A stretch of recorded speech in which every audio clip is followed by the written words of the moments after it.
grandes temas que eu acho que a gente precisa se atentar, eh, quando a gente fala de investimento. E como eu falei da inflação, eu queria trazer um dado aqui do IBGE, para começar quente, esse podcast. Vocês têm ideia da inflação acumulada dos últimos 40 anos, quando a gente pegou a hiperinflação dos anos 80 até agora?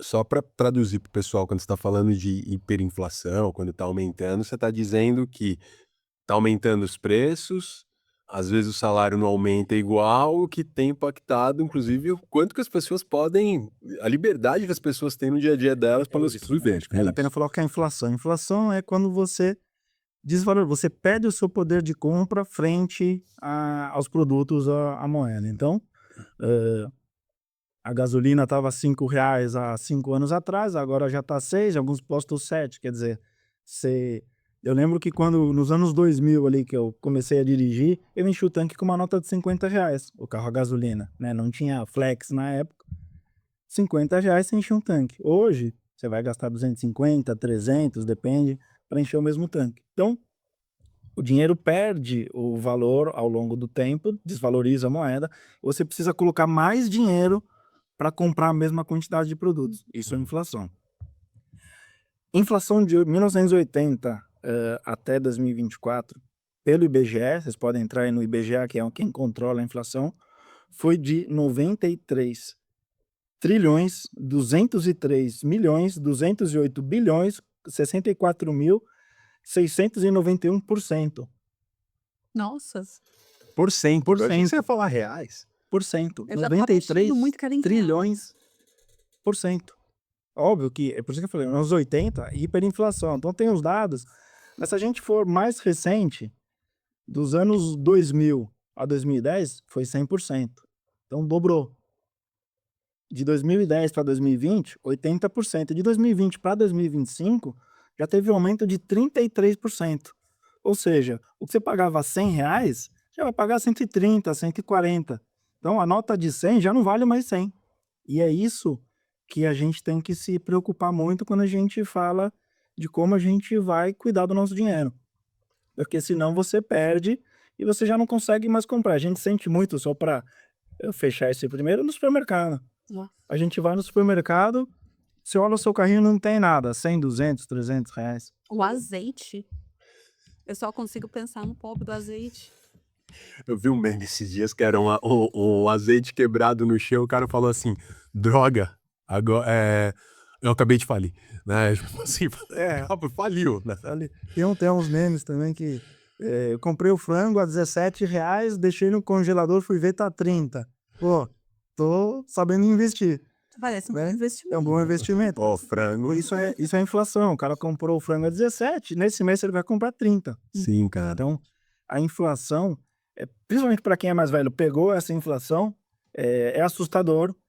E o Banco Central, que é quem regula a política monetária do Brasil, fica muito atento em manter a inflação dentro da meta ou próximo da meta para ela não disparar, e aí é onde impacta realmente no bolso do brasileiro. Uhum. Né, e você falando que a gente não ia ter nada pra contribuir na psicologia, porque ontem ela mandou mensagem, falei: "Henrique, eu não sei o quanto que eu de fato vou conseguir contribuir na discussão, tal". Olha isso, olha o impacto, Gabi. O Não, que você e acha? realmente, assim, a pergunta inicial, ouvindo aqui o Érico falar também, na clínica a gente vê muito isso, né, porque primeiro eu acho que tem uma cultura no Brasil, que a gente ouve muito, que dinheiro não traz felicidade. Só que quando a gente vai ver ali na base, o dinheiro ele dá acesso, e acesso é felicidade. E não só acesso a bens materiais, do tipo comprar a casa própria, que é muito bom porque traz estabilidade, e estabilidade é um acesso à felicidade também, mas a coisas corriqueiras do dia a dia, de conseguir ter acesso a um lazer, uma atividade física. Tempo é um recurso que a gente experiencia, a gente não possui, mas ter dinheiro nos dá tempo para viver outras coisas também.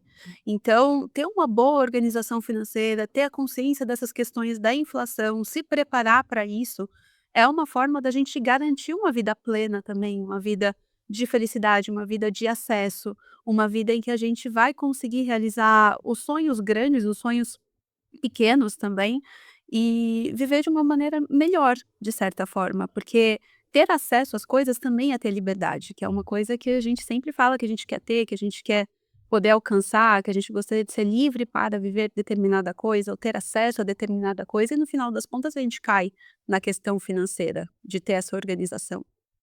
Pois é, não, eu fiquei pensando até, o quanto que às vezes, né, tô pensando em esquiva, por exemplo. A gente vivendo você começa a ter esses problemas no supermercado, as pessoas com o tempo param até de olhar o preço das coisas. Você só vai lá e você, ah, tá, eu levei tanto para comprar. Ó, vou comprar comida. Você para de lembrar até, ou de prestar atenção nisso, né? Eu acho que é um fenômeno que deveria ser o contrário, Uhum. mas, né, será que isso não acontece? Assim, as pessoas vão deixando de prestar atenção à vida financeira justamente por causa desse cenário caótico que a gente tá falando aqui. Acho que sim, e eu acho que o Érico falou uma coisa, né, das pessoas mais antigas e eu me coloco ao lado, porque eu me lembro de muitas coisas também como era antes, e que houve um aumento, substancial das coisas de 2020 para cá, principalmente. Tanto que eu falo: "Gente, essa era uma época pré-2020, quando a gente tinha mais acesso, quando o dinheiro valia mais e tudo mais". Mas eu lembro de coisas, por exemplo, dos anos 90, do Show do Milhão, do Silvio Santos, que as pessoas queriam, quando ele perguntava: "Ah, você veio aqui, você queria ganhar quanto?". Claro, todo mundo quer ganhar 1 milhão, mas era difícil. Então as pessoas falavam: "Não, se eu sair daqui com 50 mil, já tá bom, porque com 50 mil eu vou comprar a minha casa e vou ajudar a minha família". E isso ficou no meu imaginário. Para mim, 50 mil reais é muito dinheiro. Falei: "Mas gente, 50 mil reais eu compro uma casa e ajudo minha família". Foi assim que eu aprendi na minha vida, na minha história. E eu vejo que a geração mais nova vê no mercado, seja para comprar o azeite que tá já R$ 60 o mais barato, ou seja para comprar um apartamento pequeno aqui em São Paulo, custa R$ 500.000, porque gente, R$ 500.000 é muita grana, né, na cultura pop era o valor do prêmio do Big Brother, o máximo que alguém podia chegar, era chegar próximo de ser um milionário, e hoje em dia é um apartamento de um quarto, né, sei lá, 50 metros quadrados aqui em São Paulo. E as pessoas começam a normalizar isso.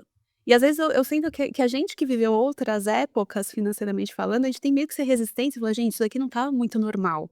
Ou se tá normal, a gente tem que ver alguma coisa aí pra resolver, pra fazer, não dá só pra perder a esperança ou aceitar que a vida é assim, que o mundo é assim mesmo. Porque é um absurdo, eu fico chocada. É, é. E a inflação ela, corrói, silenciosamente. As pessoas não percebem, que é o que você falou. A pessoa deixa de olhar, porque se ela tá com as contas equilibradas, ela recebe o seu salário e gasta com moradia, alimentação, educação. Ah, sobrou um pouquinho ou não sobrou nada, tá tudo bem.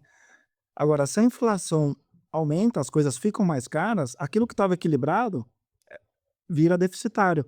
Ela agora, sem fazer nada, a vida estava ok, estava tudo bem, ela começa a ter que pedir dinheiro emprestado para equilibrar. Então, muda o comportamento também das pessoas e às vezes elas não percebem. Aí, impacta muito mais, quem está com as finanças mais apertadas, né? Quem a camada mais baixa da sociedade é que impacta mais.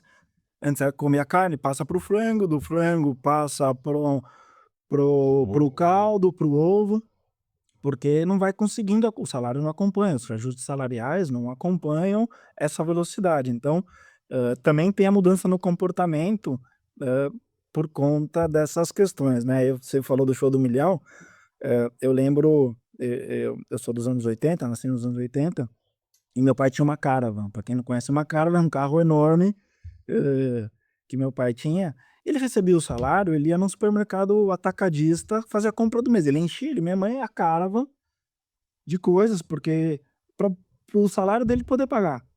Porque se ele fosse na semana que vem, eu já não ia comprar a mesma coisa. Então, a gente lembra de ir no supermercado e os caras remarcando o preço. Você pegava antes da remarcação para pagar mais barato. Então, isso tudo está atrelado com o comportamento das pessoas e como lidar com esse cenário, eh, de inflação, que é sempre o terror da economia de um país. Esse foi um dos cortes do Pareamento. Se você chegou até aqui, deixa um like, assim o YouTube vai saber que esse conteúdo pode ser interessante para pessoas que têm um interesse parecido com o teu. E também deixa um comentário, né? Comenta se você gostou do episódio, se você gostou do corte, o que você gostaria de ver aqui no Pareamento. Muito obrigado pela tua audiência, a gente se vê no próximo.